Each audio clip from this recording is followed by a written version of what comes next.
Well, well, well. Oh, this is gonna be so much fun. Hello everyone, it's your girl Luna here.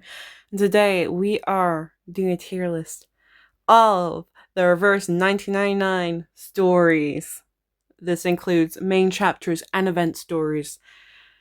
And I'm also someone who cannot see the future or have skipped many event stories. And so we do actually have a list of did not play, although I have partially played some of these.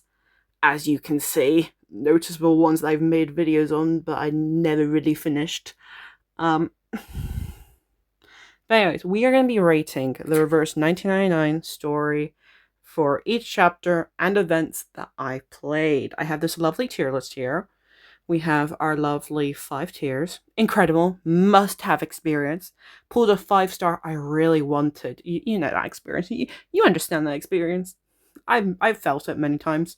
A good mixed bag. A bit on the boring side, and don't have any thoughts really. In general, I don't really have much negativity to say on the reverse 999 story. I'm not I've played all the main story chapters, and even I'm like, okay, I'm not that knowledgeable enough to properly judge where the story is going in general. But the feel of the story is very important to me, and so if I'm interested enough, I'm happy. If I'm getting a bit too bored out of my mind, I'm not a happy bunny. So yeah, that's basically the sort of layout we're going with here. Disclaimer, any video recordings you see on this video, they're either from my own YouTube channel where I've played these chapters of event stories, or they're from the official Reverse 1999 YouTube channel. I'm very thankful that we actually have that back on YouTube now. It was gone for like a good almost 24 hours. I'm gonna say it was, but it was gone for hours. But I'm thankful it's back now. But yes, the only other glaring issue we have is that some of these chapters are years old. We are coming up to the 3rd year anniversary of this game, guys. This is why I'm doing this. Which also means, I don't have big brain. I'm not gonna remember all the details. So I do actually have, like, my videos in front of me of my playthrough of these, and I also have the wiki page open just to assist me on this. I have re-looked at some of my shorts and skipped around on some of my videos. So, without further ado, let's get into this. Spoiler warnings up ahead for any spoilers of Reverse 1999 story contents. I will not be telling the entire story of Reverse 999 in this video, but I will be saying details that are probably important plot points throughout the story. So if you're not caught up to Reverse 999, here's your warning. Okay, in our time, Chapter 1 of Reverse 1999. Now, this is the first chapter, so my memory is the blurriest of this chapter. So, basically, this is we had the prologue before this where Verton rushed around London, if I remember correctly, to find Regulus, because Regulus is Regulus. Something happened. The prologue's like 20 minutes long. Video's up on my channel. And basically then the storm happens at the end of the prologue, and we are taken to chapter 1 where we are in 1929 apparently. I'm reading this off of the wiki. We're in 1929. I had to go back to have a look. And basically we're just running around London trying to figure out what we're here. The storm happened. We're here now. So we need to figure out what we're going to do. We end up uncovering a bar. I forgot what the bar is called. But basically the bar is housing the Manus Vindictae. And this is where we meet Forget-Me-Not, Schneider, and Arcana. Yes, Arcana's first appearance. She says nothing in this chapter, but she looks gorgeous anyways. And basically, this is when we meet the Manus Vindictae, and they're like, okay, you have 24 hours till the storm happens again. And we're going to make your life a living hell. So they start being like, hey, we have these masks. Humans, you guys are desperate. You guys are desperate to get out of the storm. Okay, wear these masks. These will help you get through the storm. And basically, shit happens. And basically, we start off with Verton being stuck with the Mans Vindictae. Sotheby and Sonetto are together and like have escaped, and they're doing their own thing. Schneider is also stuck as well. I'm trying to think if there's any other major players. I think Regulus is somewhere completely different. I don't think Regulus is really that present in this chapter, really. She wasn't like the first half. I don't think she was in the second half. But yeah, that was the sort of like story we have in the first chapter. Now, does the first chapter of this very, very new game, it's actually Chicago that the setting is in. God damn it. I'm really bad at this. I'm really bad at the timeline of Verse 99. You're going to learn this throughout. Is the first chapter of this very, very new game worth it? Now, that is the main question here. Because the first chapter of any game, the first sort of like story beat of any game, needs to be good enough that it holds the player's attention. And in my mind, the first chapter did that. I will say, I'm debating. I think I will put on pulled a 5-star. I really wanted. I might put it a bit lower.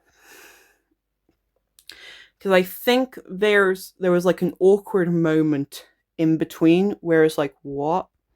But then we got to like the bar and we met Forget Me Not and we learned about what's going on and we're like, oh shit. Just happening. I think it's the Druvis timeline because there's like a few parts in the chapter where we focus on Druvis, and that's interesting because it gives you backstory on like the Arcanist and human sort of like relationship a bit. But I do find that those parts not really that interesting too much to me. At the time, I definitely didn't really feel too interested. It was more towards when we got into the bar and we saw Forget Me Not. Forget Me Not really had an impact on me. Sotheby did as well. Schneider definitely did. But yeah, I think it was probably when we got into that bar where the story really, really picked up really well. And I really, really liked it. Because it's very interesting. I think I am going to put it a good mixed bag. It was a good beginning. I will say that. It started off the story that was going to continue into the second chapter, which the second chapter is the better of the two, in my opinion, because the second chapter has a lot of emotional points, which I loved. But yeah, very good starting point. Good starting point on a new story. Very nice. I think I'm going to put it in a good mixed bag. More leaning towards the top layer of that tier. Chapter 2, I believe, is the chapter that really sets in the emotional core of Reverse 1999. The emotional core that continued onwards for many, many chapters to come. I feel like they've sort of eased off in some places, but chapter 2 was like where you like realize, oh shit, this is going to be an emotional roller coaster. This is going to be it. This is the chapter where everything kind of basically goes to shit. Basically. This chapter introduced the Storm Syndrome, which is quite important, but it isn't really played along in the next few chapters. I don't think it's really played more into significance. The Storm Syndromes, but that was introduced in this chapter. We also had, I'm going to say 3 very important emotional points, which all involve Schneider, but that's fine. We'll get to Schneider later, okay? Let's focus on the story here. So basically, shit goes down at the bar. Schneider is, I'm going to say fatally. She looked like she was fatally injured. But then, of course, Verton is like, okay, we're going to leave now. We're going to leave. So they leave. Sotheby and Sonetto are working through what's going on with everything. They're getting news from the radio about how many people are injured or are just like almost dying through all of this. It's turning very, very. The world is turning very apocalyptic. I think that's how you say it. Oh god. Very giving like apocalypse coding. The humans are very, very scared about what's going on because Mass has done some stuff as well, which has just made everyone go a bit haywire. You cannot trust the food you see because the food you see is looking like gold, is actually gold and money. To the human mind, it looks like food, but it's actually just gold and money, which is slowly poisoning people, yada yada yada.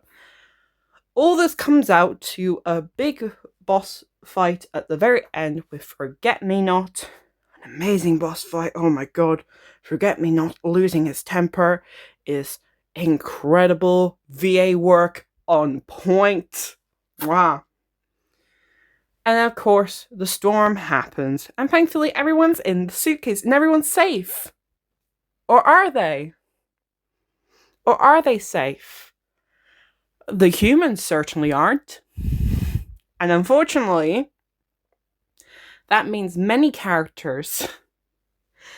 Mr. Carson, Sotheby's caretaker, sadly does not make it through. Schneider and her sister do not make it through. It's just sad. It's a sad ending.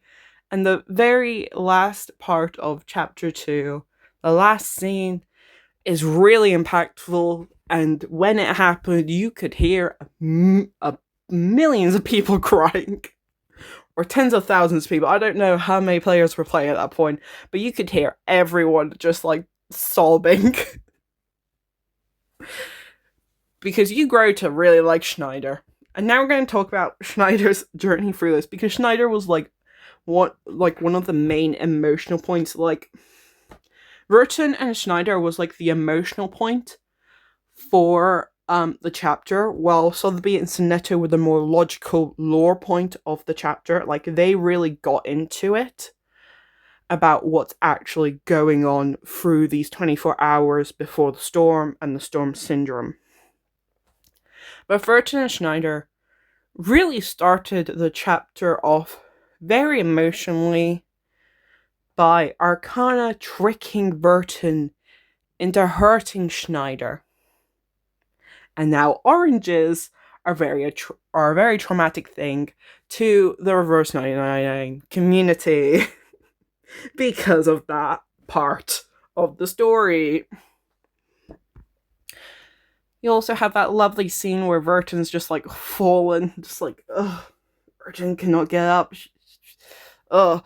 And then Schneider and that fucking umbrella, I swear they kissed in that scene. Like, you can't tell me otherwise. That's just like so perfect. And of course the ending, where Schneider's like, Verton, I have something to tell you. I'm not an arcanist. I'm gonna fucking die. And she's like, don't forget me, Verton. And Verton's like, what the fuck? That's basically the vibes of this chapter. This chapter is very strong. This chapter is like really strong. I have to say, it's very much an incredible must-have experience. Because I feel like that was just like an incredible chapter. From beginning to end, it was very, very strong. Yes, some of the Sonetto and Sotheby stuff may have dragged on a bit, in my opinion. But apart from that, I think everything was good. You had your emotional part and you had your lore part. And they were both there, and they both worked really well simultaneously, in my opinion. And and to make this feel more impactful for people who may or not aware of chapter 2, Schneider died in this chapter. Schneider died by the storm in this chapter. We don't know what the fuck happened. We do actually need to know because, yeah, future chapter stuff. But for now, Schneider is dead. Schneider is properly dead. And people have believed this for a very, very long time. And to this day, Schneider is still brought up. Schneider is still brought up as like one of those NPCs that are like, could have been, what could have been. Still quite a very liked NPC. And she was only here for the first 2 chapters. That's how impactful, and that's how impactful these 2 first parts, these 2 first chapters were for the Reverse 99 community. Because of course this is the beginning. Everything spawned out of this mess. But yeah, this very, very strong. Very, very strong. Anyways. Now this next chapter, chapter 3, is, in my opinion, quite different to any other chapter that we have for Verse 999. For the instance that we are mainly in the past. This is the backstory chapter for Burton, Sonetto, Mesmer Jr., Matilda. Backstory for like some of the key Pavlov Foundation members. This is like that chapter where you go back to and you're like, this is where this happened for this character. This was the turning point for this character. This is that chapter. This is this backstory. You also get some Lilia, some Zeno mentions there. So the story that is sort of like going through this is that the team is brought back to the Foundation as Verton is going under treatment after such a loss at the end of chapter 2. So Verton is in treatment throughout this chapter. So she's basically, in my opinion, and I think it's formatted like this in the story, but she's basically, through her treatment, is looking back on her memories. And these memories are basically in the St. Pavlov Foundation, there's this school where they bring in arcanist children and they basically teach them to become basically employees of the Foundation. Yada yada. This is why many members are very loyal, such as Sonetto and Mesmer Jr. But Verton was being a very, very curious kid. She wanted to learn more about the outside, the storm. Unfortunately, the storm is a very touchy subject to this school of knowledge for these kids. And basically she gets in trouble for this, but this is where she meets Ring, who has a Mass Vindictae propaganda pamphlet, which basically sorts of inspires them to like learn more about the outside world and the storm. And there's a poem on this pamphlet, and they like get a bunch of kids together and they like teach this poem, and they make a whole out of nowhere display of this. Of course, the people in charge of the school were not very, very pleased, and so they basically tranquilized all of the kids. And all the kids basically got punished for this. However, after this instance, most of the kids, minus Mesmer Jr. and Sonetto, I think Sonetto was a bit dodgy. Mesmer Jr. was basically sort of like, whoosh. Basically sort of fault with a lot of things. Basically, a big meeting happened with all the kids. Majority of the kids decided to basically run away from the school, including Burton. Now, Constantine, the lovely lady that she is, the vice president of the Foundation, finds out about this and kind of gives them some hard times with Lilia being there blocking. But once they got past Lilia, Constantine did not stop them.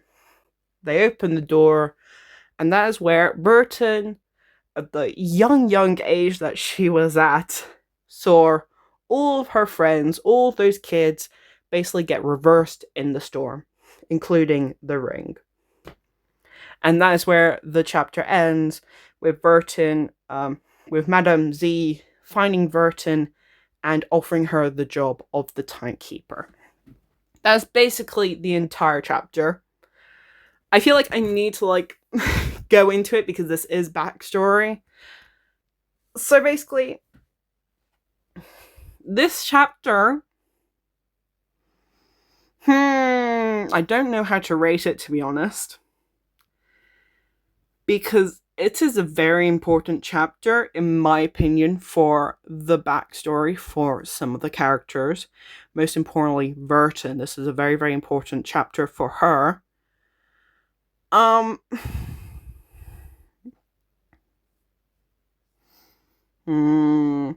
I feel like if I put it above In Our Time, I feel like I shouldn't put it above In Our Time, but I'm also like, it should be. Like, I do like this chapter. Especially when you have all, the children designs. And you get to see all the young characters, and it's like, oh, it's cute. Oh, all these kids are dying. That's great. I'm so happy. Yay.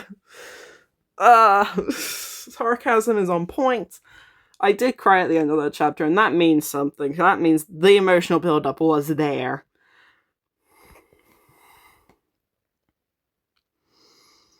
I'm trying to think what my initial feelings were of this chapter. I feel like I will put it in a good mixed bag. I'm debating because it's it's a very important chapter and I do really like it. But I do feel like there are some points where it's sort of tedious. Nah. Oh, I remember now, I also had a lot of problems with playing this chapter as well. Because I remember at the end, there was a good part of one of the last parts of this chapter that I could not see the screen of, so I couldn't tell what the fuck was going on except for the dialogue.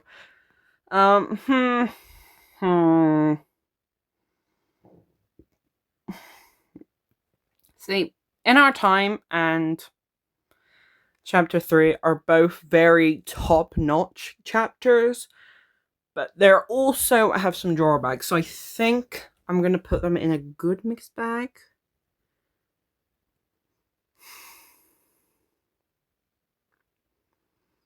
Yeah, I'm going to put them there. I'm going to put them there for now. I may change my mind later on. Okay, Chapter 4. I'm going to be so for real with you. I don't remember shit about this chapter. And I think that sort of explains it.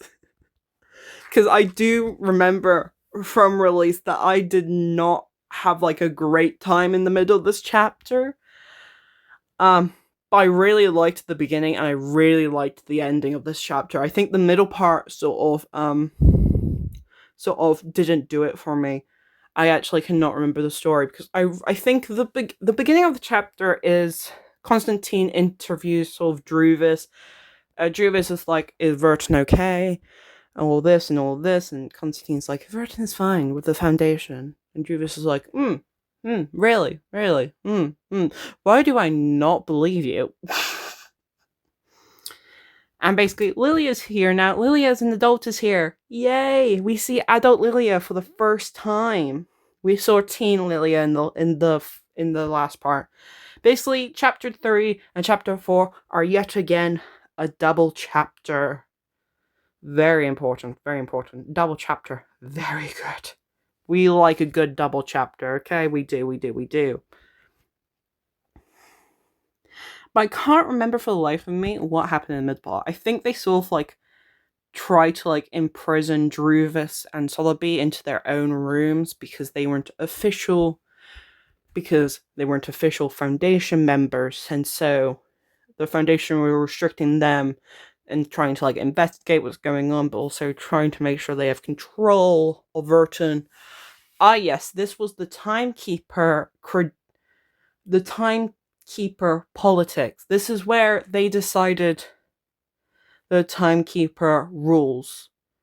So, like, the timekeeper became a sort of separate but also branch of the Foundation by the end of this chapter, so that the timekeeper team could have a lot more control over what they did, but also they still were connected to the Foundation, which made the Foundation happy, yada yada yada.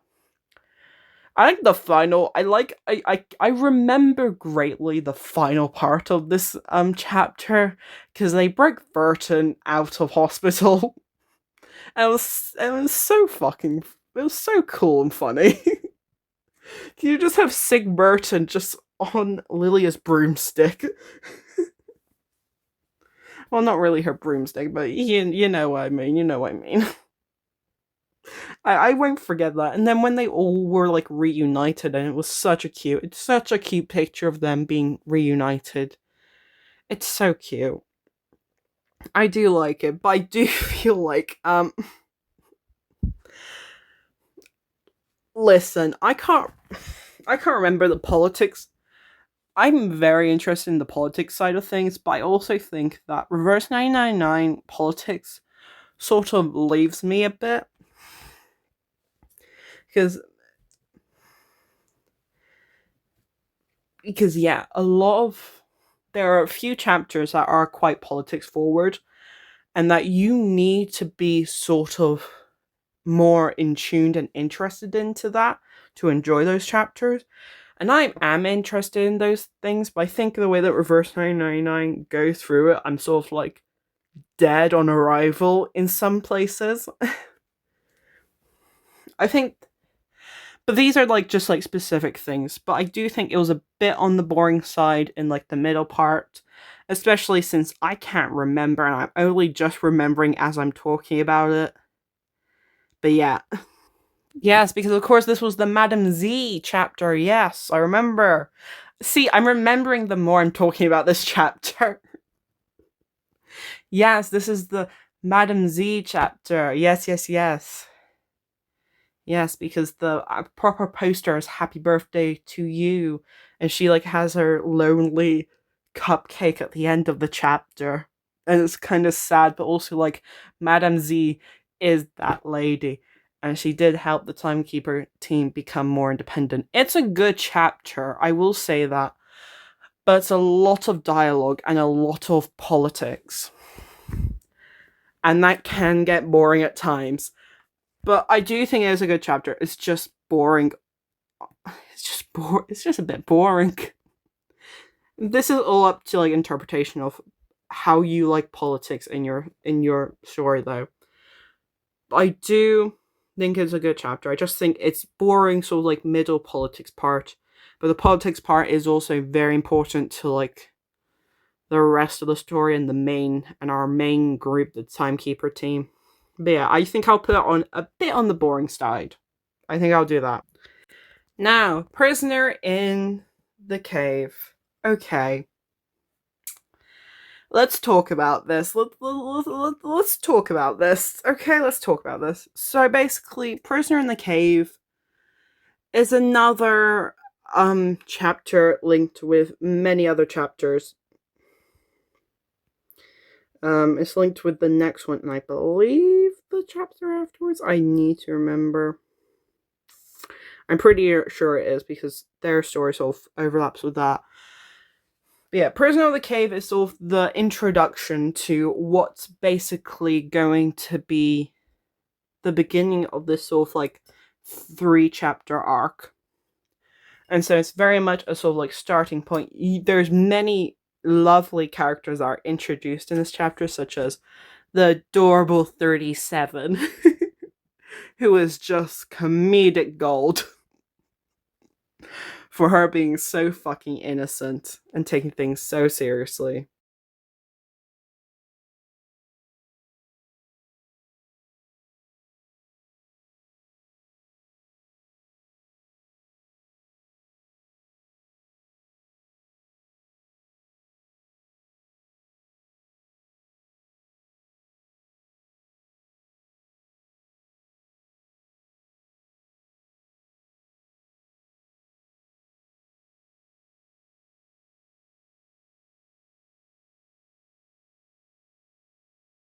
Also meet Six, which is also very important character.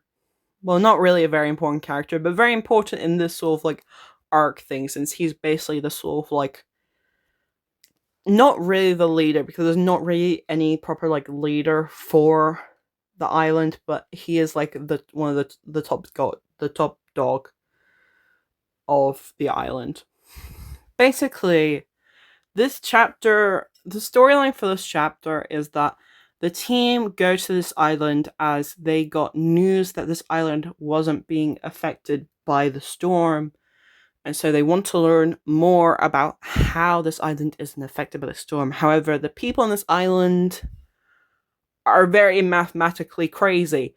They're not crazy, but they're very sort of like numbers focused. Everything is numbers to them. Angles, numbers, all of that are like very important to their belief system and their sort of like religion. And they have the apparel, which is also their religious thing. But however, when they come to this island, they're first seen as prisoners, especially Regulus, but Regulus managed to be like, hey, I had a vision while in prison. I am now acceptable for you guys. And they're like, oh, cool. She had a vision. She's acceptable. Let's go. But then they find out that Arcana is here. Huh. Why is Arcana here? That's a bit, I think this is also the chapter that Sonetto has put on trial. Is it Sonetto that's put on trial? I'm pretty sure it's Sonetto put on trial. Yes, because Sonetto interrupted a meeting because it saw Arcana. And that sort of like made all this. Because of course the people on the island don't know what's going on in the outside world. They don't know shit. They just know that the storm is the outside world's issue. They're not affected by it, so they don't really care to communicate, though they have had people from the outside world visit them every sort of like now and again, and some of them have gone out there every now and again. So they don't really see the issue with Arcana or the Manus Vindicti. They're like, you two are two political sides. Foundation Manus Vindicti, we are neutral here. We don't care or know about either of you, but we would like you to be respectful to our island and our beliefs. And it all goes off the trail here. I can't remember how the prisoner in the cave ends. But that's basically the sort of like summary of like the important plot elements of this chapter. I'm pretty sure. I can't remember the ending to this chapter. Give me a minute. Oh, yes. I remember now. Yes. Seeing this, 37 goes into the cave of truth to learn what the truth is of like the storm to like help them, and it's not really that not really that good of a truth, to be honest. I'm gonna be honest with you. But yeah, Prisoner in the Cave is, I really like this chapter. I'm gonna be honest, I really like this chapter. Mainly because there are so many interesting points to this chapter, I must say, and it is kind of funny. Although I did get pissed off at the first sort of like boss fight at the very beginning of the chapter. I got pissed off with that. If you see my video, you'll see. I was very annoyed. But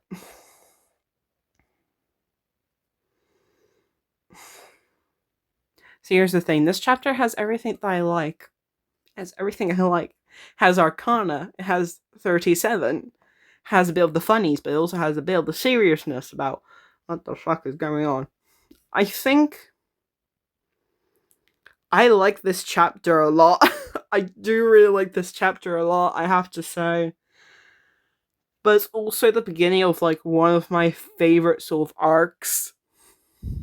Because I do like this 3-chapter arc that we have that is happening. And so I do really, really like this chapter. So it was a very, very fun introduction to this island and their sort of like belief system and their whole thing. It was very, very fun. We pulled a 5-star. I really wanted. I'm gonna put it there. I'm gonna put it there. I love how this is how I discover that the verse 999 fandom wiki is really fucking bare bones. Okay, chapter 6. Let's go. Woo! We're in Vienna, Austria in 1914. Yes, the start of World War One. I thought it was earlier than that, to be honest, but you know what, we're going with it. I feel like I would be crucified if I say too much negative things about this chapter. I don't have any really negative things to say about this chapter, really. I don't. It's basically, this is the second part to this arc. This is where we have the beautiful, beautiful characters that we have and that I adore. This chapter is basically centered around two plot points. I'm going to say plot points. We have Greta Hoffman, who, if you have not seen my recent videos on Verse 99, you will probably not know. Greta Hoffman is the sister of Adler Hoffman, also known as Enigma. And yes, she dies at the end. Greta Hoffman, brilliant character, and also her assistant Marcus. And then that is plot 1.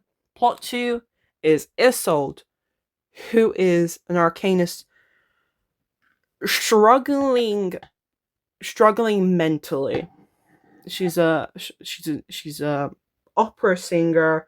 She's very well known for her opera singing, and her family are quite well known for their arcane abilities. But her family has a history of being a bit crazy, and there's quite a bit of history within her family, and yeah. And so she has assistants. Literally, the introduction to this chapter is her getting electroshock therapy. And then Kakani is like, excuse me, who is this beautiful lady? Why are you doing this to her? This is unethical. Beautiful lady, come here. I will be your therapist from now on. Basically how it goes. But yes, so that is plot point 2 of the story. Because this story basically revolves around Isolde and her unknowingly joining the Manus Vindictae as she becomes influenced by this man who has just come back to Austria and is spreading the word of the Manus to other people, and Isolde is one of the people that he sort of like convinces. And she basically joins, and it's like a whole thing. It's a whole thing. There's a lovely gallery arc where shit goes crazy. Her arcane ability goes a bit crazy. Yes. But basically, Hoffman and Marcus are exploring Vienna because they were tipped off that something, the Manus was here and they were influencing things. And basically, they're trying to get more information on the Manus and how they are going through the storm. Basically, that's the whole plot. In the end, Greta does die. It's a very sad death, and Marcus makes it even worse by being extra sad, and it's a whole thing. And yeah, it's horrific. It's very sad. But in the end, they do end up getting a sort of I think it's a code or sheet music. They get sheet music that apparently has the answer to everything. And so in the end, they give Marcus is basically going to give this to Laplace. Laplace scientific / hospital space thing. We love the Laplace team, okay? We do. I'm gonna say it's a good mixed bag. The fact that I'm struggling to say what's happening, because there is 24 parts to this chapter. And yeah, not saying that the chapters before were quite small, because yes, the last two chapters had 23, 21 parts. But this is 24 part chapter. I feel like I am missing a lot of things, plot points that I'm trying to remember here, and that I can see through my videos. I'm gonna put it in a good mixed bag. I might actually up it up. Because this is a very impactful video, and this did introduce me to one of my favorite characters, Isolde, who is my girly. I love Isolde to my heart. She will always be on my team. Love her. She is probably one of my top favorite characters just because she is absolutely amazing on my team. But apart from that, I think I will put it in a good mixed bag. See, here's the issue. Putting things in a good mixed bag makes me feel bad because I keep thinking that they should be in the top 2. I don't think any of them should be in an incredible must-have experience because I don't think they are, but they are definitely very good chapters. Okay, let's get into the big boy. I want it known, before I get into this, I want this effing known that this is the biggest chapter by far. This is 30 parts. And I'm gonna tell you that because I'm gonna be honest, there's so much going on in this chapter. There's so much going on in this chapter that I can't really remember all of it. But basically, what is essentially going on in this chapter is basically Marcus gives Laplace their thing, and Laplace are trying to decode this. There's now a time limit to the storm. There's now 24 hours or 22 till the storm happens. And basically, we're back to the island. Okay, we have the island, we have Vienna, and we have Laplace. We have 3 plot points going at once here. This is a very busy chapter. Laplace has gotten the code from Marcus in Vienna, and so Marcus is communicating to Laplace. Laplace are trying to figure out what on earth this means, but it's also sort of backfiring since anybody who's hearing this sort of music are basically reversing in a way. They're not really having a fun time. So they're trying to get a safe way of using this information that they've gotten from Marcus, but they're also communicating to Caconia because Caconia is on the floor and she's like, oh shit, a storm is happening and a lot of people are going to die. And the Manus are really holding a lot of power in Vienna at the moment. So basically they're communicating with Vienna, but also they're not keeping tabs on the island because you can't really keep tabs on the island. But also the island are having an issue as well where they are actually feeling the storm syndrome. Things are happening that shouldn't be happening. People are being affected by the syndrome where they shouldn't be. This is unprecedented on their island, and they are all very, very scared and they don't know what's going on. And so the Manus is basically taking hold of the island, basically. And basically, it's a lot of back and forth between these 3 things. 37 has gone to this cave and has gotten the answer, but it's not really the answer wanted.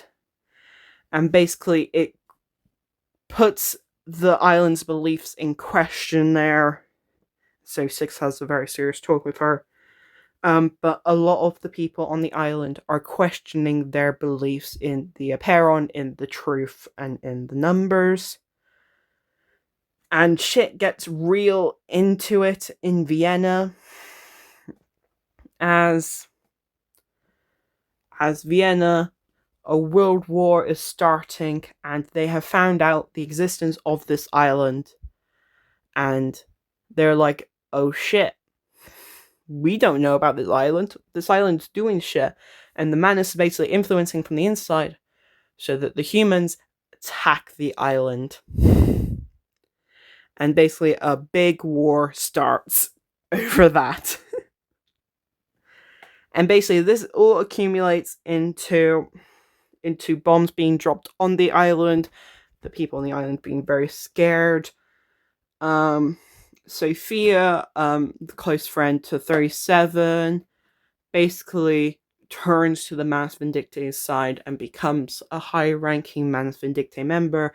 And then we have the Arcana boss fight happening as well, which basically we kill Arcana in. And basically, yeah, shit's happening in the island. It's really bad. It's really sad. And basically, the team on the island are now trying to leave before shit gets really bad. And the people on the island have sort of given up, though Six is trying to hold it together a bit. And yeah. But then at the very end, Laplace do actually crack this code and have learned how to use it, and that is where the umbrella happens. The storm umbrella happens, where you can use this umbrella and you will not be affected by the storm. That's the essential summary of everything, I believe. I'm probably lacking some details here or there. It's a very, very big chapter, and it's very complicated as there's many plot points happening. The main plot points to focus on is the island and the Laplace. The Vienna plot point isn't really there, although you do see the breakup of Kanya and Isolde, if I remember correctly. Because Isolde chooses to go to the Manus, and Kakania's like, wait, what? I'm going to safety. What? You're not coming with me? Huh? So they sort of break up. But yeah. Very big chapter, a lot of details, a lot happens. I feel like it would be an insult to not put it in an incredible must-have experience. It's a lot. I will admit, it's a lot going on, and it's very confusing. It's a very confusing chapter, because there's a lot of plot points happening. But I am a sucker for Laplace material. I love Laplace. I love all of that stuff. This is the chapter where we're introduced to Enigma, who is sort of suffering from the death of Greta, but is also being pushed by Lucy to hey, you're a human, right? Us Arcanists are smarter, so if you can figure this out, that would be incredible if you could. And basically daring Enigma to basically get the fucking answers. And he does end up doing it. And of course, we are introduced to Ulrich in this chapter as well. It's a very big chapter. A lot happens. Incredible boss fight with Arcana.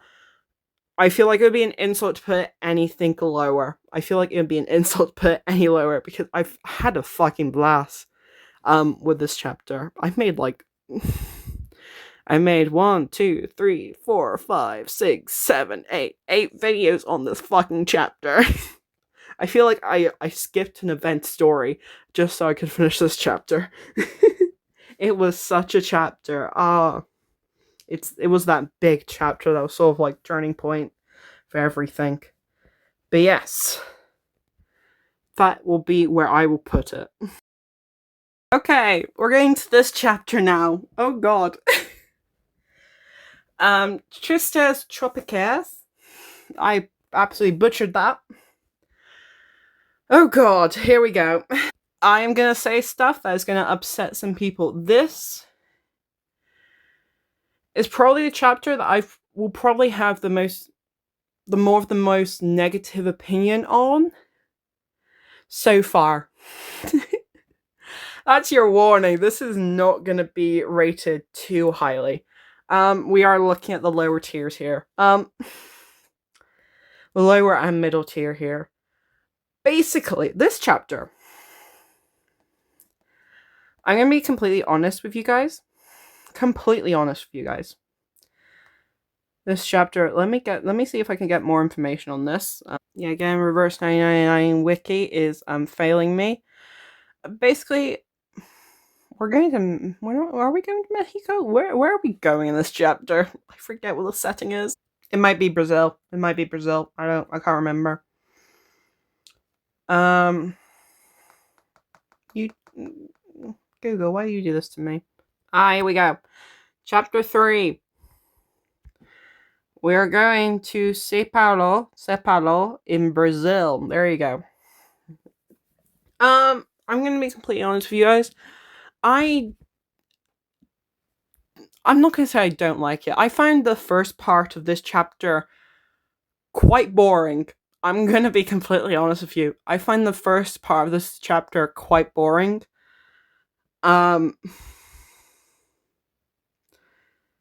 Basically, the timekeeper team basically goes to Sao Paulo as there's a lot of conflict going on in the area. Foundation's there because suspicions of mass vindictae. Xenobase is there, so they stay there, where you have the lovely Igor and his adopted daughter, Moldea, who are basically looking after them. And yeah, they had imprisoned, oh god. I fuck up her name so much. I'm not even joking. I'm gonna remember to get this fucked up. Oh. Anho Nala. Anho Nala. Yeah. She's been introduced in past event stories as Miss Kimberly, but we'll focus on that when we get to the event stories, okay? Okay. Basically, light summary of this chapter. Basically, the Timekeeper team have gone to this Xeno base in Sao Paulo because they hear some wordings of political stuff happening. Yeah. They see their old friend Anhopala, but then they also meet this other guy who strangely looks like Mr. Carson. Huh? What's going on there? So they go to meet this Mr. Carson lookalike. I'm forgetting his name in this. Duncan. Mr. Duncan. Yes, but there's all this happened. There's a lot of political tension in Sao Paulo at the moment with this sort of like priest guy. This priest guy sort of like trying to like take over the area. Trying to take over Sao Paulo and trying to get what they want. Yada yada. Burton gets injured. So she's basically in this sort of like coma thing. And so, but then she is treated by the lovely Dr. Doris, who is not mentioned previously, but another iteration of her is mentioned previously in an event story. We'll get to it when we get there. That event story is quite important to this chapter if you want background information. Okay, it's the Haunted Highway event story, by the way. We'll get to it, okay? We'll get to it. We're going main story. We're going the main story route here. Yes, Dr. Doris is here. And Dr. Doris is quite important to these people who are trying to find power in this place, and so she gets kidnapped by these people. Now, we get to the big guns. We get to the big guns, which is the interesting point. The big betrayal by Igor. The big betrayal by Igor. Back at the Xeno base in Sao Paulo, basically, shit happens. Shit hits the brakes so bad. Basically, Igor had this plan where he was going to betray Xeno. He had this whole plan. His adopted son, who's a bit of an asshole, comes to the Xeno base with his soldiers, and basically, well, Igor's up doing his, painting his nails, just being like, having this grand speech. His adopted son is there, murdering any of the soldiers who disagree with this change of direction. And basically, it's a big massacre of soldiers, and soldiers having to choose between Igor or Xeno. Lilia is there as well. She wanted to stay at the Xeno base, but after seeing this, she goes into a bit of hiding in the Xeno base, and she basically tries to get away from the situation. Basically runs off and basically runs away because it's a massacre. It's a fucking massacre. I think she ran away. I can't remember properly. But that is like a very important point in this chapter. This is very important. And so it's found out that Igor is now working with Manus, kind of. And so the Manus has sort of like encouraged Igor to like kind of like, hey, we want this lady to come to us. And so Igor Mulder, his adopted son, who I'm trying to remember the name of, God damn it. I had to close the page for a minute there, and now everything's gone backwards, and I've got event stories on here. That's fine.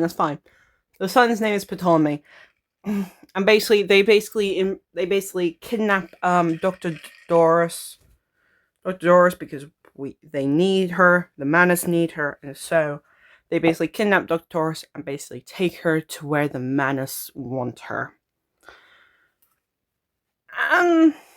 Yeah, I'm not. This chapter is important for many reasons, but I also feel this chapter is a bit. Some of the details of this chapter is reliant to the previous event story, Haunted Highway. I'm not going to say I didn't enjoy this chapter. I enjoyed the second half of this chapter. The first half of this chapter and that sort of like storyline, I didn't really care for at all. So I think I'm going to put it on a bit on the boring side. I think I'm going to put it there. I definitely do have thoughts about it, so I am going to put it a bit on the boring side because I did not really have the greatest of time with this chapter. I'm going to be honest. It was not the funnest time. Okay, the next chapter. This is the 9th main chapter of Reverse 1999, and I'm going to say it is a main chapter. I'm going to emphasize on that because I did not know that for the first half that I was playing this, to be honest. I genuinely, for the longest time while playing this, until I got to like the last video that I made on this story, on this like, I'm going to say the last video I made on this chapter specifically, I thought it was an event story. I didn't think it was a main story chapter, so I didn't really treat it like it too much. But yeah, main story. Basically, okay.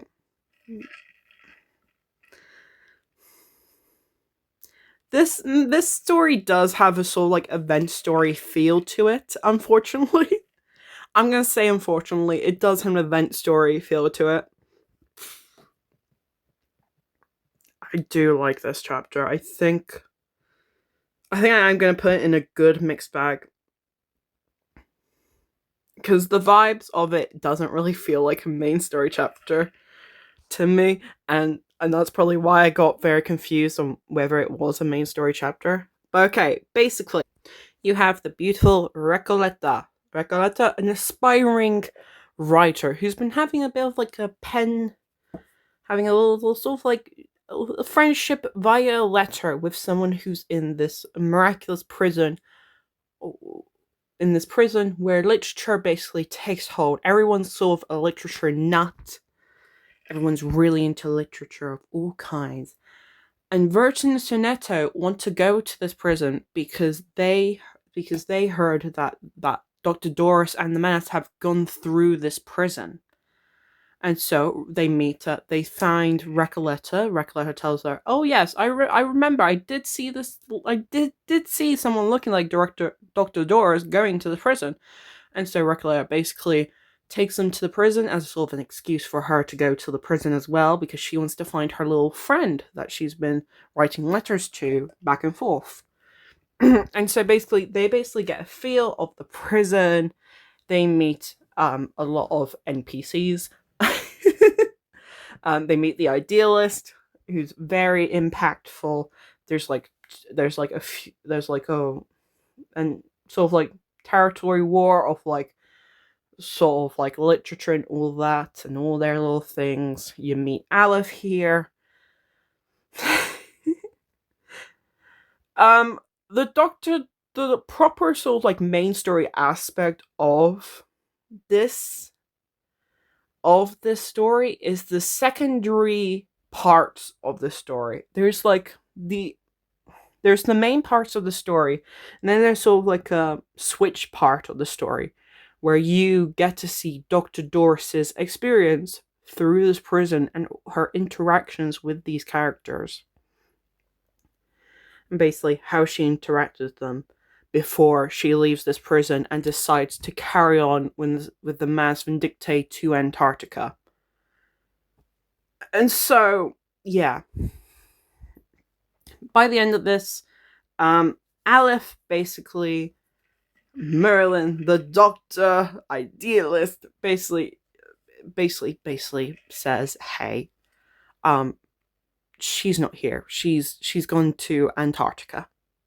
We don't have a patient here anymore. She has traveled to Antarctica." And so the final part of this is Sonetto and Verton going to Antarctica. I do like this chapter.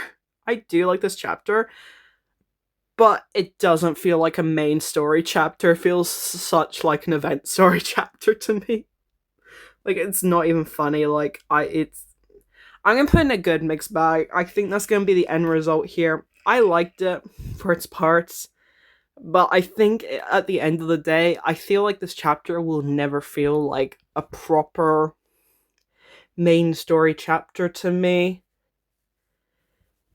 Because the main story stuff, like the Dr. Doris stuff, I didn't really give a damn about that much. I didn't really care for, which is kind of rude because that is sort of like the main story aspect of this chapter. But yeah, we're gonna put it here. We're gonna put it here for now, and we are going to go to the next chapter. Now, this is the chapter of chapters. God, my last video on this was over 9 months ago. Jesus. This chapter is very important for many reasons. Oh God. Okay. I feel like this chapter was confusing. But it was also very, very important, and I think I will have to put it. I pulled a 5-star I really wanted, but I think it's more than Prisoner in the Cave. A lot more. I might even put it in an incredible must-have experience, because it was such an experience to play this chapter. It was such an experience. The first couple parts, where it was mainly just Nautica and Sonetto and Verton, wasn't really like amazing, but it sort of like built up the energy for this chapter. Because this chapter, at the end of the day, is very much a sort of like horror chapter in a way. Like, it has horror aspects to it. And it kept reminding me of The Thing, John Carpenter's The Thing. This chapter did. It kept reminding me of that while I was playing it. Probably the setting of it, and also the sort of like horror vibes going along with it. But yeah, the first couple of parts not stand out, but they did build up the vibe of this chapter. And it just kept getting worse. It just kept getting worse. Basically, Sonetto and Verton wanted to they need to go and find Dr. Doris. Apparently, Laplace Foundation have gone word that there is going to be a ritual that will probably try to revive Arcana. Because that's why Igor sort of like turned against them. He learned that Arcana was gonna be alive. Was essentially gonna live. So, this whole chapter is basically a race to the clock. Basically, the race to the place of the ritual. It's a massive, sort of like intense race. Can they get on there on time? Can they push through all this stuff that is like blocking them? You get some of the Foundation people going to Antarctica through boat. Ulrich is here with Meryl. Our parents with Meryl, oh my god. And they're trying to like get there because they need to help the timekeeper to like try and like stop this ritual. In the end, the ritual is not interrupted, and Arcana is revived, and Dr. Doris, who is revealed, I'm gonna say revealed in the end, because I'm pretty sure this is the chapter where Verton does accidentally call her mum. And that is where we get the confirmation that, hey, this is mother and daughter. All this time, Verton was looking for her mother, and this is what the Manus wanted. They wanted her mother, because apparently, we learn in a later chapter that her mother is very important to everything. So, this is a chapter. I'm gonna put it in pull to 5-star. I really want it, because this chapter had a lot going for it, and it was very horrific at times. Like, there is a very, very dark part of this chapter that gobsmacked. If you guys want to see it, my video part 12 to 16, watch that video. Very, very dark part to this chapter. It's very dark. I really enjoyed it, even though it was horrific to watch. And Nautica's transformation is beautiful, and then Arcana's final transformation. Chef kiss. It was such a chapter. And I also met my nemesis, Animus. I absolutely hate her. She is my least favorite NPC ever in this whole thing. I absolutely hate her. We're 10 chapters into the story, and I finally found a character that I hate. Yes, we're here. We're to this degree of the game. But yeah, I have to put it there. I really enjoyed this chapter. It was very much a race to the clock. There were some dull moments here and there, but to be honest, it was very much the vibes were going. They kept reaching higher and higher. It was kept getting a bit darker. And yeah, I liked it. I really liked it. So we're gonna put it here. If you guys have seen my gameplay of A Long, Long Way, you know that I fucking love this chapter. I absolutely love this chapter.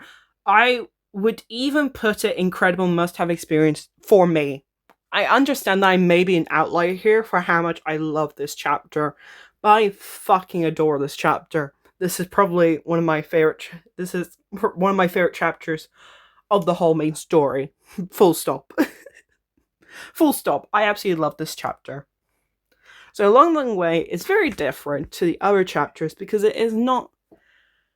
There is no Scooby Gang here. The main focus for this chapter are the new characters. Basically, after the resurrection of those Mans Vindictae, the Mans Vindictae has basically broken the storm in that instance where everybody's basically time traveled back to 1920, I believe. However, something's wrong because World War One hasn't ended in 1918. It's still ongoing. The World War One is still ongoing. And so the madness has basically broken the timeline and basically absolutely effed everything over. And basically the whole point of this chapter, there's like basically 2 point of views to this chapter. There's the first point of view, which is the Foundation being like, oh shit, we need to decide what to do, because obviously the war still happening is obviously influence of the Mans Vindictae, so we need to decide what's going on. And this is where it becomes even more obvious about the inner war going on in the Foundation, the 2 sides of the Foundations clashing, with one wanting to go headfirst, brutalation and fighting the Manor straight on, while the other half wants to go the political route and try to do this as peaceful as possible by getting other world leaders to understand, to agree with this. The other part of this chapter is about the newer characters. Now, the second pulp of this chapter includes Sentinel, Marcia, Charon, and Meryl. 4 very new chapters, 4 playable chapters. Meryl's just, well, we'll get there. I shouldn't know, but I do. And so, it's a very interesting chapter because we don't have the Scooby Gang here. The Scooby Gang isn't here. We don't really have too much influence of the Foundation. It is actually a very political chapter, actually. There is the Foundation stuff here, but the Foundation characters aren't like an extremely important part of this chapter. This chapter is very much a political anti-war chapter, and I love it so much. I love this chapter so much. It doesn't help that this chapter introduced me to 2 of my new favorite characters, Sentinel and Charon, who are 2 of my faves. Who are now 2 of my faves. I absolutely adore the 2 of them. It's such a good chapter. I love it so much. I can't get over it. It's such a good chapter. I loved every part of it. I don't really have anything bad to say about it, because all of it was just hitting the point and the lore was so good. I was so happy when this chapter came out. I was hesitant at first when I played this chapter, but after I got into it, I was like, yeah, I like it. So yeah, the chapter is rated very highly from me. I love it so much. Love it. The last main story chapter we're talking about is the most recent, The Campaign's Tale. I'm not gonna lie, pulled the 5-star I really wanted. I liked this chapter. It had its moments where I fell off a tad. I fell off a tad when I think it was focused on like the I'm not gonna say NPCs, that's rude, but it is basically the NPCs, but not the evil side NPCs. It's really basically this was like the stand of like the war is ongoing. Igor is about, there's a lot going on. Xeno sort of fighting against Xeno. Another Xeno member has basically sleeping with Manus as well, because after the whole Antarctica situation, Eagle basically left Manus because he got what he wanted, this thing that let him to like have some safety from the storm for a certain group of people. And basically another ex-commander of Xena is basically sleeping with the Manus, and he wants to kill Igor. He wants to kill Igor, and he wants to basically fuck everything up with Animus's daughter. It is Animus's daughter. I can't remember her name, but she is also a bitch. So it's a very tense chapter. It's a very tense chapter because, of course, still wartime is going on. There's a lot of sort of like, you need safety to get to these areas. Burton is back in this chapter with Lilia. Lilia is there as well. She's doing some stuff as well. Karen has been imprisoned by this Manus witch and this ex-Xeno commander, and he's basically tortured, as a bunch of people who were also kidnapped with him are killed and tortured as well. And basically he is returned to our group, and he's basically completely broken. He has to be hospitalized and helped. Marsha's there as well. Meryl is there as well. She is absolutely... oh, it's a chapter. It's... the ending of the chapter is also very sort of like, because you get that big fight, but then also the main baddies leave. The main baddies don't get caught. They manage to get away. And so it doesn't really feel like a proper victory, even though we had this big fight. It's a whole chapter. I liked it. I really liked it. It was a nice carry on to the previous main story chapter. I can't wait to see the next main story chapter. Because in this chapter it is revealed about the anomalies and about the Dr. Duras and what's her new name again? I forgot. Basically, yeah, everything's sort of like revealed about these people who are basically reversed by the storm, but oh wait, their bodies are still about. They're still about, but they aren't them. Huh? And basically the Foundation experimenting on these people to try and like get them to remember who they used to be. Doesn't end well for any of them, but yeah. It's this big reveal about the Foundation, and yeah, it's a big clusterfuck of a chapter, but I really liked it.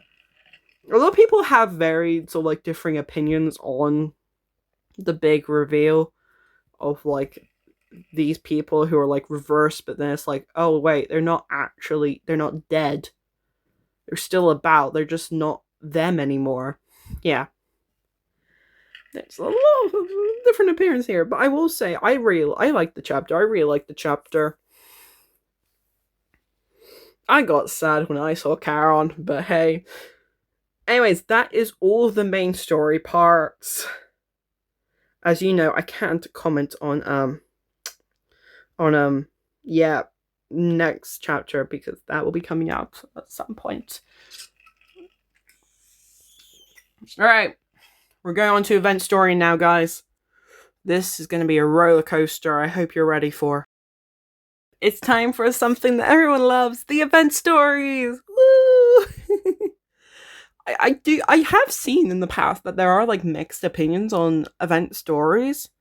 Like, some people really like them, some people don't care for them, and some people don't even bother with them at all, which understandable. If I was playing any other game, I wouldn't be too bothered about them, but I play Reverse 999, and I'm like, ooh, more content. Give me. Okay, our first one is A Nightmare at Green Lake. Okay. To tell you guys how effing important this chapter was to me. This event story was to me. I literally didn't finish the event story in my first go around. So when it was reran like a year later, I played the rest of it. It's the only event story where I've actually used the fact that they rerun the event stories. I've actually played them. I've actually finished them off. It's the only event story that I've ever done before, and it's also one of my all-time favorite event stories. Let's put you back up there. I am going to put it up here. I would even dare maybe put it up here, but I think I'll keep it down here for now because I do have some little issues. It's a bit tedious at times. I think I got stuck on the first go around. I think I got stuck on like one of the battles, one of the fights, and that's why I never finished it. I think that's what stopped me. I think that is my little irk with the chapter, but that's because I was a newer player at the time, so I didn't really understand everything. So I will take that little grain of salt, but that did tedious me. So I won't put it at the very, very top, but to be fair, I don't think any of the event stories are going to go at the very, very top, but we'll put that there. It's a very, very fun event story. It's introduced me to my favorite male Reverse 999 character, Herpedia, who is one of my faves, and I love him, and he is just amazing. I love all the playable characters that are introduced in this event story. The event story, to summarize it, I haven't played it in a long time, so you're gonna have to be quite... take this with a grain of salt, like a multiple grain of salt. Basically, Averta and Sonetto, they bump into Herpedia. Herpedia wants to go on this assignment. Tooth Fairy's like, aren't you, like, not supposed to go on assignments anymore? Legal name. And Herpedia's like, hey, no, I'm Herpedia. We're going on this assignment. Spookies. I want to go. And so they go. And they crash into this group of kids who are like trying to film a horror movie. And yeah, it basically goes completely off the bonkers there because horror movies start actually happening. Horror stuff actually starts happening. Like, it's a very, very fun event story it is. And it's revealed that it's all done by Jessica, who was actually an experiment all along from a base nearby where this campsite area was.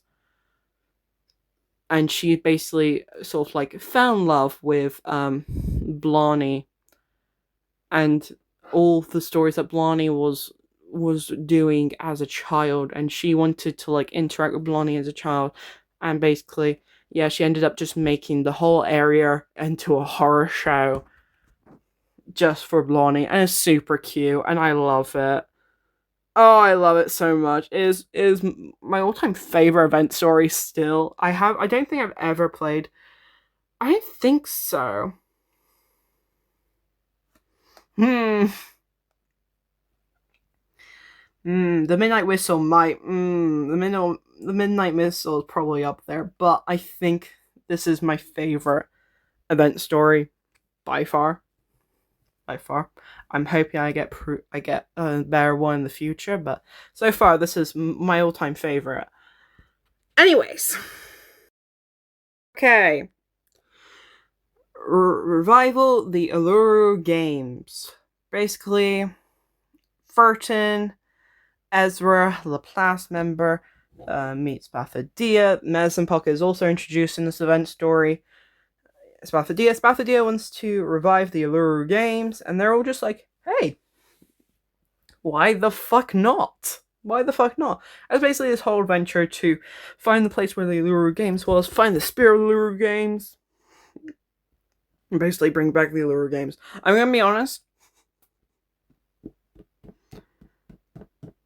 I struggled through this. I struggled through this event story. If you've seen my videos on this event story, you can tell that I was struggling through like the last video of the story because I was struggling through it. The story isn't bad. The story isn't bad. I just think it's a bit boring and it's not really something that I'm really interested in, to be honest. Though it does give like extra lore to the world of Reverse 1999, which is interesting. But I'm also like, I think the highest point of this story were the characters of Ezra and Spathadia. Especially Ezra. I fucking loved Ezra. And I really liked Spathadia. Desert Flannel was I liked Desert Flannel. Yeah. It's just a bit on the boring side, I'm gonna be honest. I don't really. I almost say I don't have any thoughts really on it, but I. I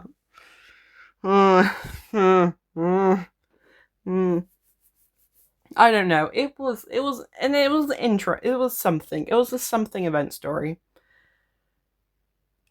I didn't really mind it too much. I wasn't the worst. It wasn't really the worst that I played, so let's just carry on there. Let's just carry on. Next one is The Haunted Highway. Now, this is an event story where I have to be very real with myself and be like, do I actually like this? I was very hyped for this event story, mainly because this was the horror event story. Because we've gone like horror sort of like updates every time. Because basically, for you guys who don't know the timeline of the updates, when we get Global gets a horror update, a horror sort of like story update in December, in Christmas time. So it's horror Christmas for us because they released these in October in China. So that's sort of why we get them in December. And I gotta say, I don't.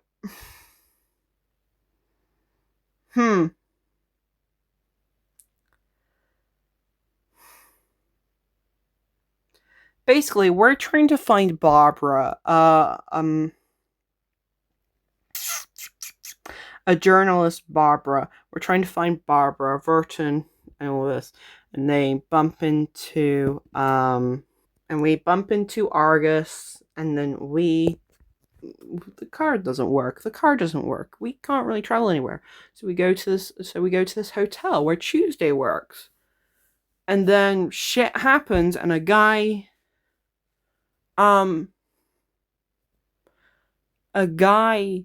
yeah.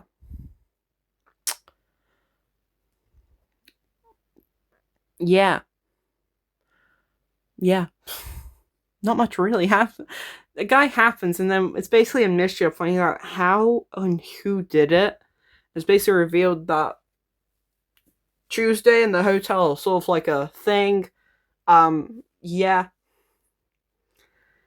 I'm gonna be honest, I can't really remember. Barbara is held sort of hostage in the whole situation.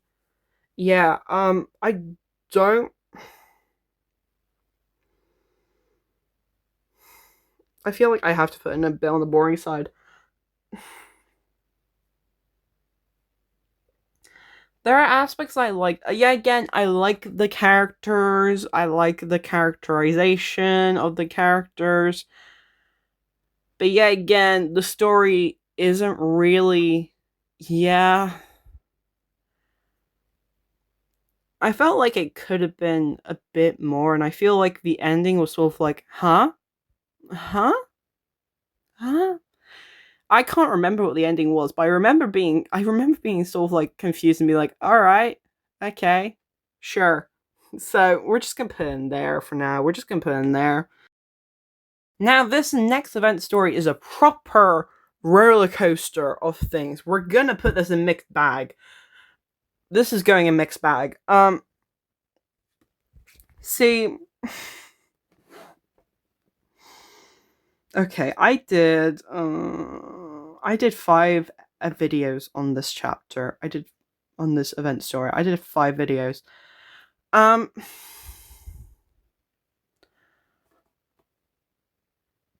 Oh god.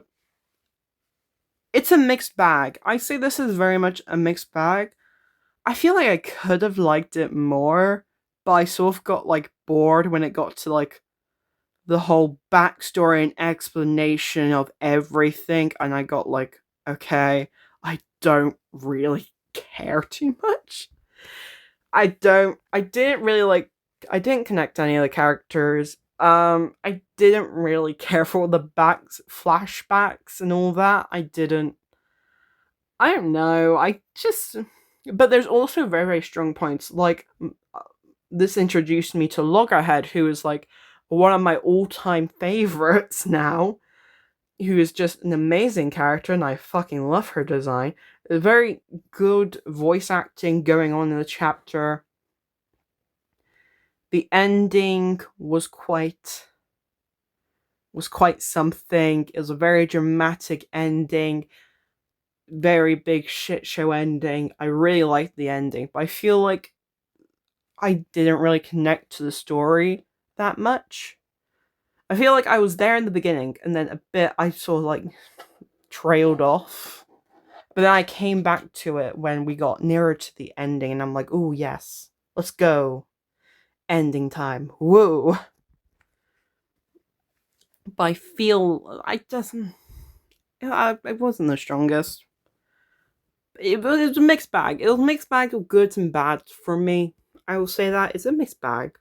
I don't really have much else to say about it. Summary. Uh,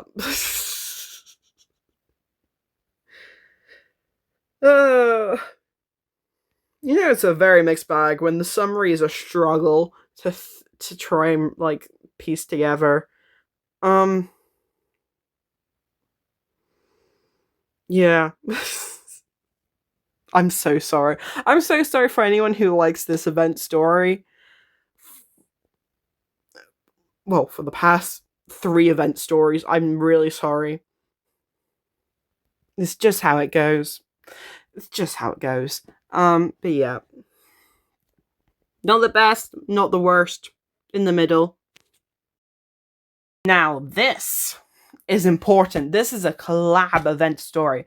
This was Reverse 1999 collabing with Assassin's Creed, and they had a 2-part story, and I only played the first part story. I was going to play the second part story, but then shit happens, and I wasn't able to play the second part of the story. I was really into it.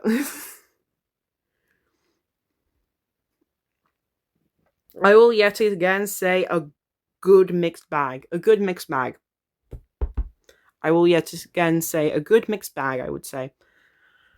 It wasn't like the best. It could have been better, but I did enjoy the story, and we learned a bit about art. We learned a bit about frescoes, cathedrals. It was very interesting, it was. I'm still sad that I didn't get Enzo. I didn't get Enzo in my gacha. I'm very sad about that. But we got to see Apple as a golden boy. He got to be a golden apple, like in Minecraft. Yeah, basically the story is that basically the Timekeeper team has been teleported to um to the Assassin's Creed Athens Odyssey world, and basically Apple is golden now, and everyone's like, ooh, golden apple, this is a prophecy, he's a part of something. And basically, so a lot of people are after Apple, and basically Apple gets taken in by Leonardo da Vinci, I believe. And yes, it all goes from there, from all of us trying to figure out what's going on. We unlock the fresco, we learn about the artist behind everything, and it's quite a good story, I will say. It was quite an interesting story. Not what I expected from the collab. I believe the second part of the event was a bit more of what I expected, but this was a nice little like artistic sort of like moment for the collab. I did enjoy it. Did derail off a bit, yeah, but I enjoyed the parts that I remember I enjoyed. It was quite interesting to learn about these sort of like old art terms and all that. It was quite interesting, I will say that. And I think that's all I can say. Hey, the midnight whistle. I really liked the midnight whistle. I fucking loved it. It was great. It was so fun. The midnight whistle had everything that I wanted out of Haunted Highway.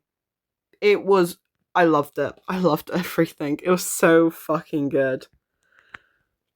It was so fucking good. So fucking good. Basically, the story of the Midnight Whistle. Basically, Robuska wants to people are hopping onto this train or trying to like get through this train because it leads to I can't remember where it leads to. It leads to a different city where people can find more opportunities. Robuska is one of these people who are trying to go on the train without a ticket because she can't afford it, so then she can get to this city and then new opportunities and all that. Semmelweis is also here. Wifey is here. I love Semmelweis. She's here because she's heard that there's a vampire on this train who works for the Manus. And so, because she's Semmelweis,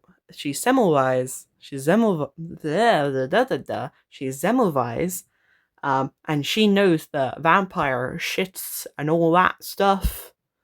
I still haven't played that thing yet. I need to learn more about my girly. But she's investigating the train. And so trying to find out who this vampire is. There is an attack on the train. And Robuska is basically accused of being it because she thinks she is a vampire, so she's lording it all up and all that. But she isn't actually a vampire, as it's revealed that a vampire is basically this guy who is one of the checkpoints and is in control of the train and all this shit. And he basically ends up killing a lot of people and turning them into these monstrous vampire forms. And basically, you end up fighting this vamp dude. It's a very, very good. It's very good. I really liked it. I really liked this event story. It was so fun. And it was very anticipated. I was very excited to play it. It was very good. I loved it. It was so cute. And then you had like the found family guy. The found family vibes, not guy. Oh my god, this is not Family Guy. The found family vibes are Robuska and the two train workers who cannot remember. I remember one starts with a C. Corvus, and the little one, who is not a playable character, which is sad. I think she could have been a playable character. But yes, they were all like found family vibes by the end, and it was so nice. And Zoe's just there in the corner, just being like, "Aww, they're cute." Anyways, I need to get back to my job. Bye, guys. But yeah, it's a very, very like cool event story. I really liked it. As you can tell, I really anticipate the horror stuff that we get from the event stories. But yes, I really like it. Very much love it. It is Luna approved. Next up is an event story that I said that I wasn't going to play, but I ended up playing it. It is A Flowing Feast. Now, I was originally not going to play this because I wasn't interested in either of the playable characters, and I didn't really... I'm not going to say I didn't care for the trailer. I didn't really see anything that I really liked from the trailer, but I'm kind of happy that I did because the second half of the event story I really enjoyed. Not really much the first half, but the second half I really enjoyed a lot. It was very nice. It will be in the mixed bag category. But it's very good. It's really good. I do liked it. Yeah, I wasn't originally gonna play it. You get to see Broom, and then you get to see Miss Sparrow, who is God damn it, I said her name earlier in this video. Matilda's mother. And basically, she has her own sort of like agenda going on, but she's sort of like working beside the Manus, but she also isn't. She's working on her own agenda, and it's quite interesting. I hope I'm hoping we are going to see her in the future, because if we don't, I am going to be very disappointed. I feel like there's so much that can be done with her, and I would really like to see her in a main story chapter. Especially her maybe interacting with her daughter as well. But yeah, and there's not really a lot to say. I like the creepy visuals of like the second half. You get Broom, you get the Broom whole thing. What's her original name? Her being possessed by a mass vindicte follower who's like quite high up. And it's a whole thing. You get to see other characters that will be seen in other event stories. I'm looking at you. But yeah, I liked it. I have nothing wrong with it. I'm kind of happy that I did play it in the end, because I seeing all these characters and then seeing them later on in another event story, it's sort of like, hey, I recognize that. I recognize this. I'm happy I recognize this stuff. Anyways, spring unending. Um,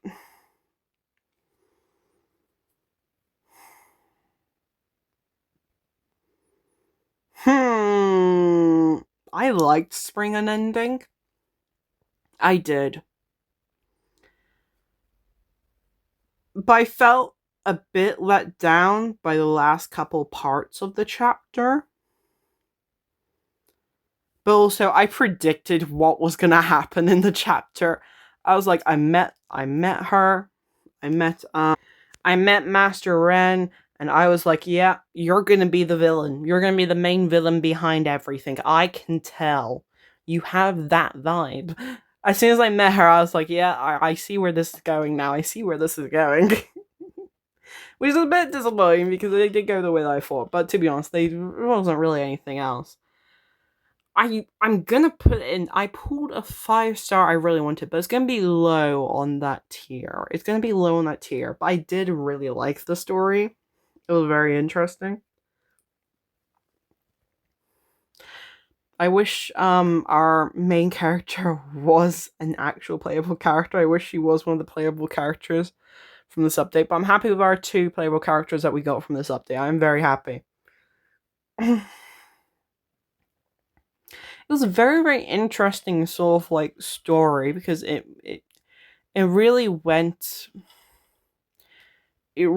battled the prejudice that was going on, and the prejudice that would probably happen in that period of time with these arcanists and all these different types of people. Yeah, I thought it was a very interesting chapter to see, as it sort of like went more into like the sort of like a possible history of the world of Reverse 999. So I did like that aspect of it. Yeah, I liked it. I really enjoyed Heron. Heron was so fun to the very end. And I did and I liked Chong Hogwan, I believe that's how you say his name, so much that I decided to play his little side story as well.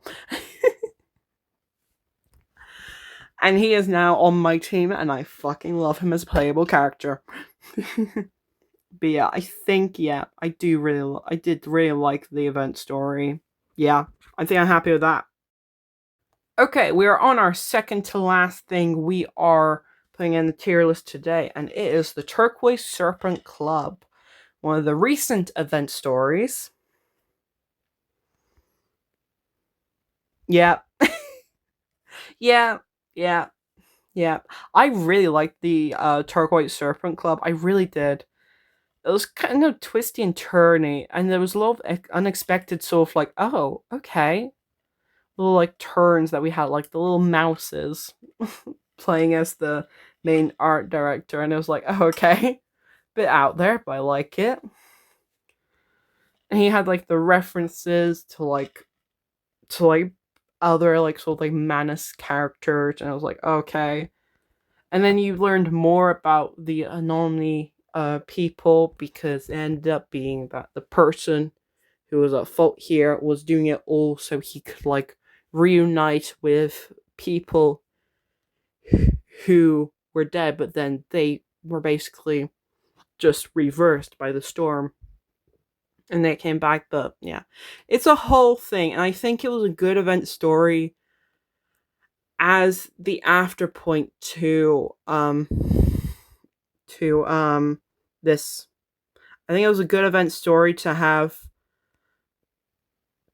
as the sort of like example link for like what we learned from this main story. I think that was very, very good. It was a very good example of what it is gonna what it's gonna be like, and like how are these characters, these people are affected by this anomaly that's happened to these two people they care about. I feel like it was a very, very good sort of like point for that. I enjoyed it greatly. It was fun.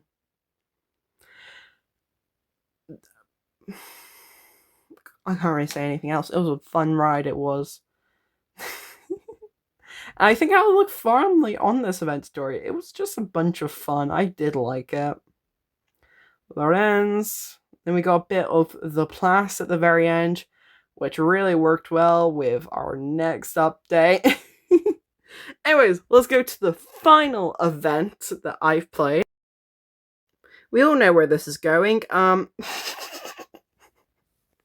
This is Last and First Principles.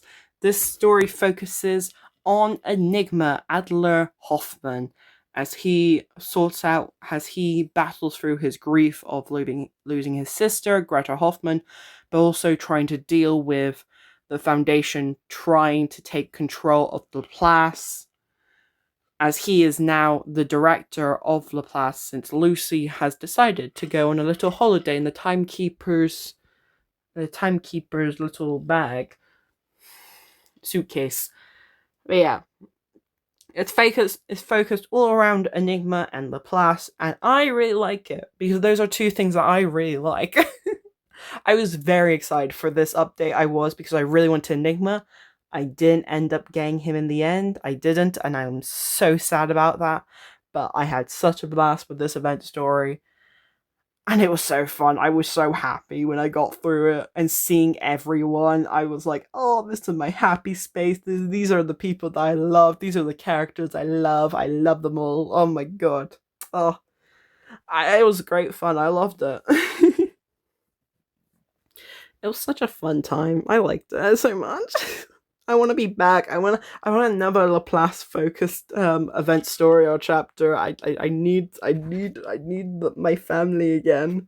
I need the Laplace family again. Then of course we have the Laplace animation now on the official YouTube channel, which I still need to watch. I'm planning on watching it at some point, because there's 2 episodes out now. I believe the third one's coming out soonish. Yeah, I need to watch it. But yeah, very good event story. Loved it so much. So much. And this is the final tier list. I have moved some things about. I've moved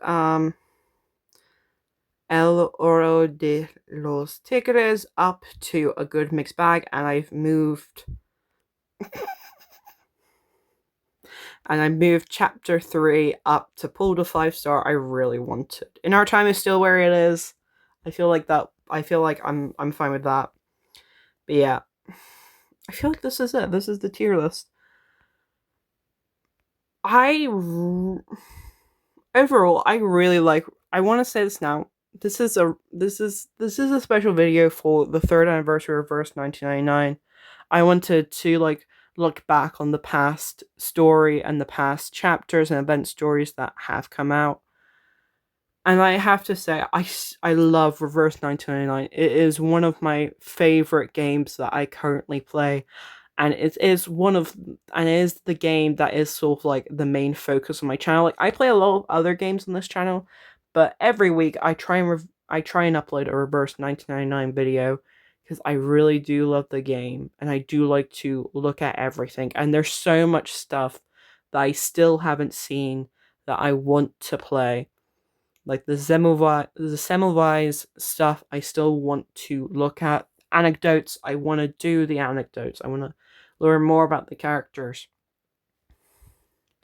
There's nothing that I can say is really bad about the story of Reverse 99. Personally, for me, I know that many people have issues with the story of Reverse 1999, but personally, for me, I don't mind it.